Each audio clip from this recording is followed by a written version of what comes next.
প্রথমত কথা, শিলিগুড়ি গেটে তো কোনো মিনিং আমি দেখতে পারিনি। এটা পুরোপুরি যেটা করেছিল ওটা দুর্নীতি করার জন্য। ওটা গেট কোনো সময় লাইট জ্বলে, কোনো সময় ওটা আমার জল জমে থাকে, কোনো মেনটেনেন্স হয় না। এই গেট যেটা বানিয়েছিল, যা খরচা হয়েছে তার থেকে বেশি খরচা দেখানো হয়েছে, ঠিক আছে। আর অ্যাকচুয়ালি ওটা গেট বলতে কোনো ভ্যালুয়েবল গেটই না।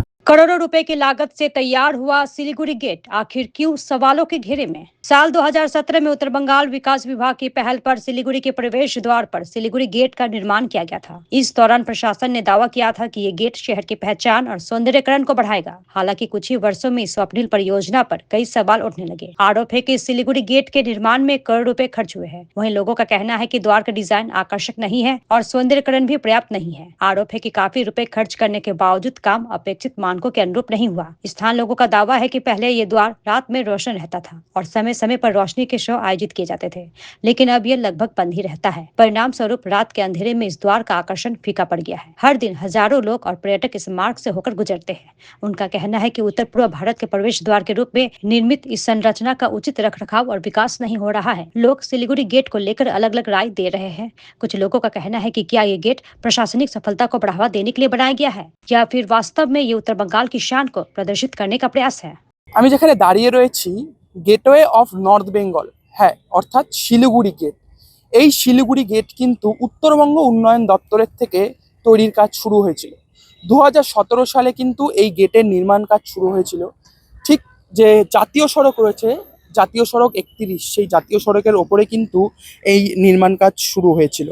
এবং জানিয়ে রাখি, প্রায় 4 কোটি টাকা বাজেটের এই গেটটির কিন্তু দুপাশের যে দুটো স্তম্ভ, সেই স্তম্ভর কিন্তু পাকা হওয়ার কাজের পর কিন্তু এই কাজ বন্ধ হয়ে গিয়েছিল।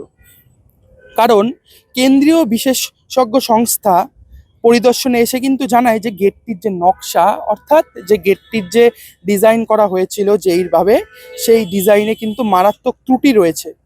ভারী কাচেরও ভার নিতে না পারার জন্য কিন্তু এই কাজটিকে বন্ধ রাখতে হয়েছিল।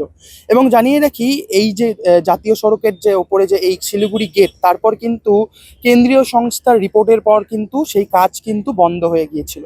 তারপর কিন্তু ফের 2 বছর কাজ বন্ধ থাকার পর বিশেষজ্ঞদের পরামর্শে এই ছোট ছোট কাচের যে স্তম্ভের উপরে যে কাজ, অর্থাৎ ফাইবার ধরনের যে কাজ, সেই ফাইবার দিয়ে কাজের নির্মাণ ফের কিন্তু আবার রূপান্তরিত করা হয়। তারপর কিন্তু শেষে এই শিলিগুড়ি গেটের কাজ কিন্তু এইভাবেই সম্পূর্ণ করা হয়। কিন্তু এখন জানিয়ে শিলিগুড়ি মানুষ বলছে যে এই গেট আদৌ কি কোনো কাজে লাগে, মানুষ কতটা এই গেটকে ভালোবাসে, তা নিয়ে কিন্তু আমরা শুনবো শহরবাসী কি বলছে এই শিলিগুড়ি গেট নিয়ে। এই নিয়ে কিন্তু এখন উঠছে প্রশ্ন। দেখুন, প্রথমত যখন গেটটা বানানো হয়েছিল তখন গেটটার ডিজাইন কি ছিল সেটা তো জানা নাই, কিন্তু রাস্তার এই পাশে ওই পাশে ওটা প্রচণ্ড অসুবিধার কারণ ছিল। আজকে NHAI এর কাজ চলছে, এখন NHAI ওখান থেকে গেটটা কই রাস্তা কোন দিক দিয়ে বের করবে না করবে, তাদের একটা মেন্টালিটি ছিল যে আমার রাস্তাটা সোজা হবে। আচ্ছা, হতে পারে যে ওই গেটটার কারণে রাস্তা ঘুরিয়ে ঘুরিয়ে করা হতে পারে, সেটা তো আমার জানা নেই। বাট জিনিসটা এরকম ছিল যে গেটটা যখন কাজ হয়েছে, এত কোটি টাকার যখন কাজ হয়েছে, কাজটা সম্পূর্ণভাবে করা উচিত ছিল। এখনো মনে হয় না যে ওই কাজটা সম্পূর্ণ ছিল, মানে এত বছর, মানে এরকম সময় থেকে বানানো হয়েছে। আজকে 2026, আপনার দেখে মনে হয় ওটা কোনো রকমের গেট, একটা গ্লাসের কিছু বানিয়ে ওটা কোনো রকমের গেটের মনে হয় যে কোনো রকমের একটা গেট ছিল। দেখুন, এখন নতুন সরকার এসছে, কিছু ডিজাইন যদি তার মধ্যে কিছু আপগ্রেড করতে পারে, একটা সৌন্দর্য যদি নিয়ে আসতে পারে, শিলিগুড়ির জন্য সব থেকে ভালো জিনিস হবে।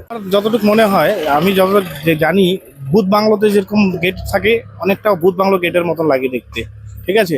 এটা শুধু টাকা নষ্ট আর কিচ্ছু না। কখনো কখনো লাইট জ্বলে, কখনো কখনো জ্বলে না, ঠিক আছে। রোডের মাঝখানে একটা কি বানিয়ে দিয়েছে, একটা ত্রিভুজ আকৃতির, শুধুমাত্র টাকা নষ্ট। শিলিগুড়ির উন্নয়নের জন্য যে কাজ করা উচিত সে কাজ না করে একটা গেট বানিয়ে দিয়েছে। না দেখতে ভালো, না কোনো ঢং আছে, না কোনো ডিল আছে। আমার মনে হয় কি এই গেটটাকে সরিয়ে, আর যেরকম হয় গেট দেখতে যেরকম হওয়া উচিত সেরকম একটা গেট বানানো উচিত, এবং পাশাপাশি যে গেটটা বানিয়েছে তাকে একদম সরিয়ে দেওয়া উচিত। প্রথমত কথা, শিলিগুড়ি গেটে তো কোনো মিনিং আমি দেখতে পারিনি। ওটা গেট কোনো সময় লাইট জ্বলে, কোনো সময় ওটা আমার জল জমে থাকে, কোনো মেনটেনেন্স হয় না, ঠিক আছে। আর অ্যাকচুয়ালি ওটা গেট বলতে কোনো ভ্যালুয়েবল গেটই না। বাইরের দেশ থেকে যারা আসে বা বাইরের স্টেট থেকে যারা আসে, তারা ওদের কোশ্চেন মার্ক থাকে এটা কী বানিয়েছে। ওটা টাকার সাধ্য, কোটি কোটি টাকার সাধ্য আমাদের মানে এক্স যে আমাদের সিএম ছিল সে পুরো টাকা ধ্বংস করে গেছে, আর কিছুই বলার নেই, এখানে বাকি জনগণ সবকিছুই জানে।